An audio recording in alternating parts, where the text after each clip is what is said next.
everybody, and welcome once again. I'm Tandy Jacobs, as you know, and I'm just gonna do a short little video, which I thought might, be a little bit significant to what this month is actually all about. So, as you know, right now here in the UK, it is Black History Month. It's October, so it's Black History Month. So, I must be honest, when I first came to the UK, I had no clue, no understanding of what Black History Month is all about. I mean, I said, what is Black History Month? What are they doing for us?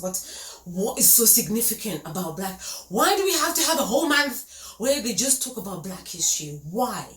That was the question that I had.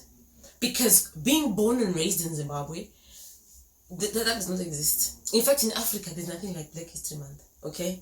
There's nothing like White History Month either. Okay? That don't exist. We don't have Black History Month. We don't have White History Month. Just to make it out clear. Okay? So don't go to Africa and think you're going to get a whole month. None of that. And we in Zimbabwe, we have Heroes Day. Okay, and that is in August. We have 2 days, Heroes Day, and everything is shut. We are remembering our heroes. We actually have a celebration. There's a lot of dancing and ululating because we're remembering what our heroes did as they fought for the country.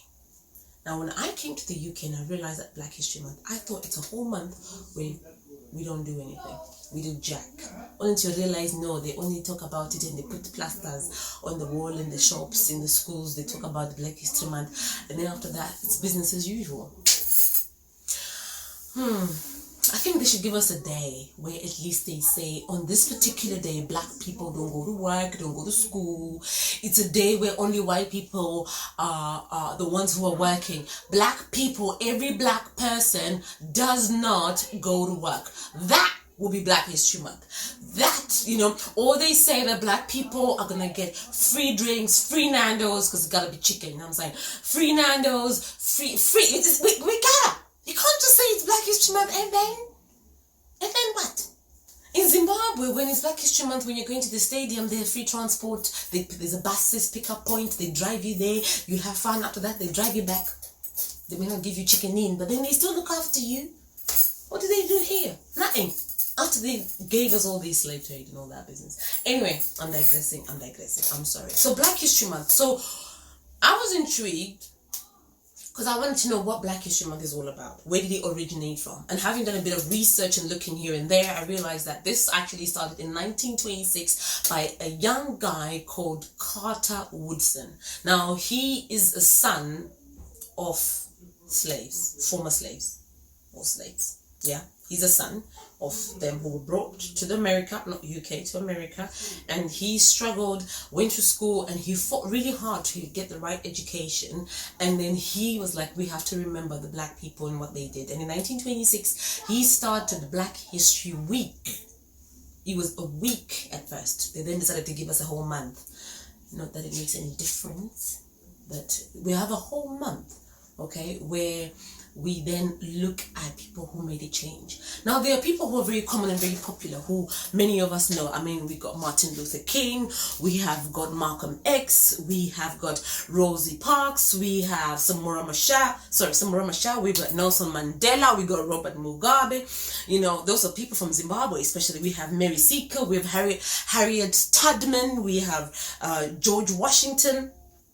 All those people are people who made significant change to the world, and that is why, especially in the Western countries, Black History Month is recognized. If I'm to also look further into African countries, like in Zimbabwe, we have Lobengula, Shaka Zulu, Mbuya Nehanda, Sekuru Kaguvi, Joshua Nkomo, Oprah Winfrey. Okay, they're not from Africa, but still, these are people who made changes. With Barack Obama, the first Black president in America.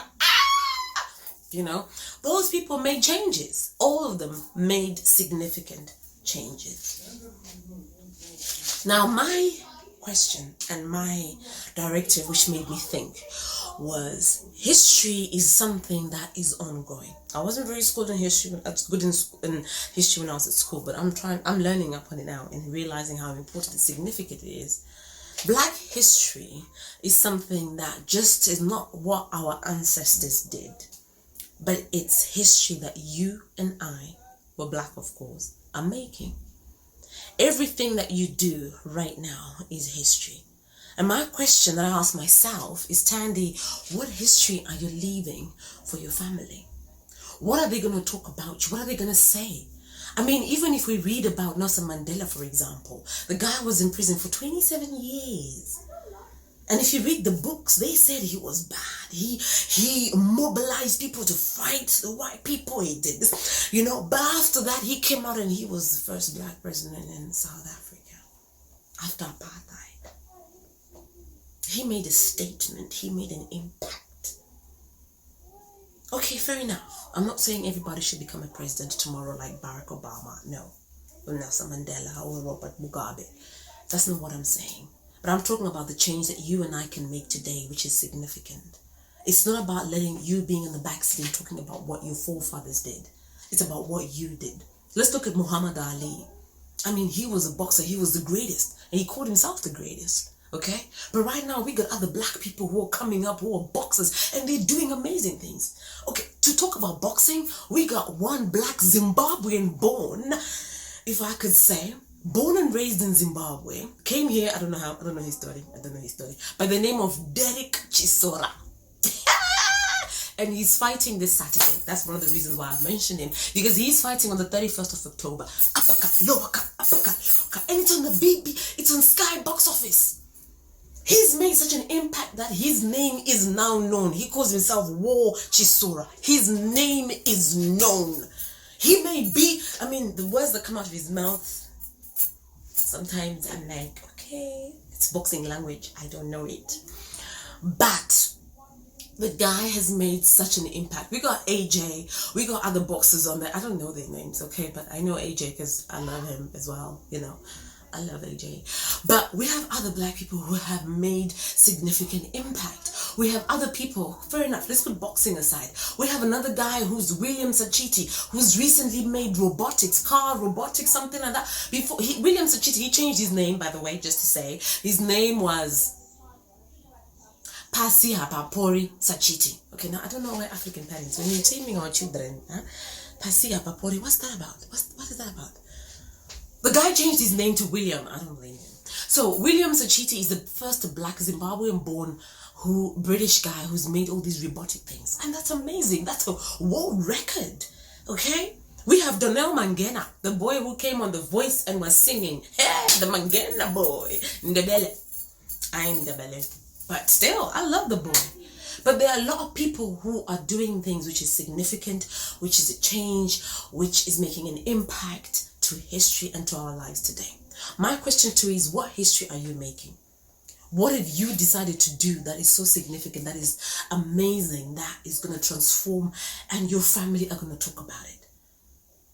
From 20 years, 30 years, 100 years from now, the history that our family, our children are going to be reading, our descendants are going to be reading about you and me. And what history have we made? What history have you